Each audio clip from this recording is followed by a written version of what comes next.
A feeling of pride swept through the small community of female pilots Wednesday as word spread that the captain who had safely landed Southwest Airlines Flight 1380 after an engine blew out in midair the day before was a woman. But disappointment tempered that sentiment. Virtually all news coverage of the incident put the word female before pilot. As a private pilot, aircraft owner and airplane racer, I shared both the pride and the disappointment. Why not call the hero captain simply a pilot? Was Chesley Sully Sullenberger, to whom Captain Tammy Jo Schultz was aptly compared, referred to as a male pilot after landing U.S. Airways Flight 1549 in the Hudson River? And why the surprise that a former Navy fighter pilot and seasoned airline captain, as Schultz is, could handle an emergency situation calmly and competently? Part of it could be the numbers. In 1960, there were 25 female air transport pilots, licensed to fly for the airlines, in the United States. In 2016, there were 6,888, a huge increase, but still only 4.4% of the U.S. airline pilot population.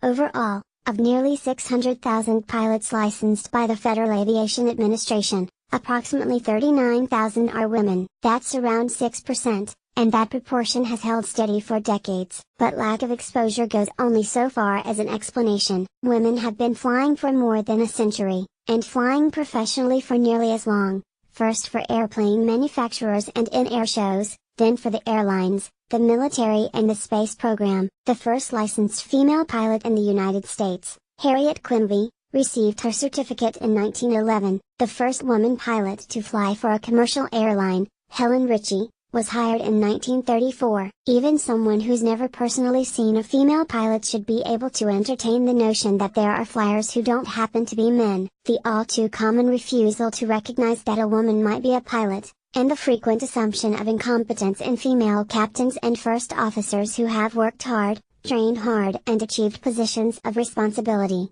taking S in their hands every time they go to work, reeks of something else. Consider these scenarios. The first of which happened to me, the second to a friend and the third and fourth to women who have posted about the incidents on Facebook. The pilot who suggests that the woman with her plane parked nearby should take a pinch hitter course so she can learn to land it. The woman who taxis her plane up to the fuel pump and is greeted by a line guy blankly looking around and asking, "Where's the pilot?"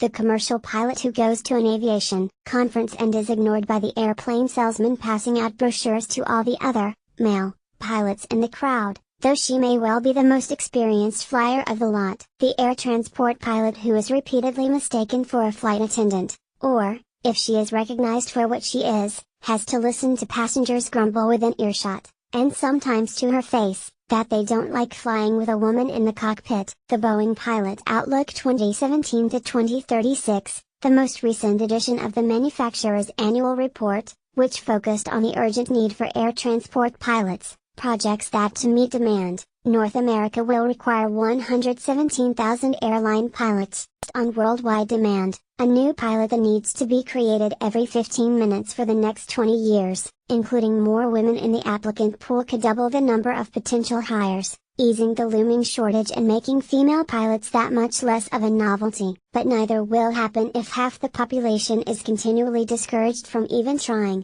Maybe the evident piloting skill and professional calm that Schultz exhibited will change that dynamic. After all, here's a woman who isn't allowed to train as an Air Force pilot, so she applied to aviation officer candidate school in the Navy instead, then spent a year searching for a recruiter who was willing to process her application and had to break barriers within the military to become one of the Navy's first female fighter pilots. She's been facing down those unjust, sexist stereotypes her entire adult life.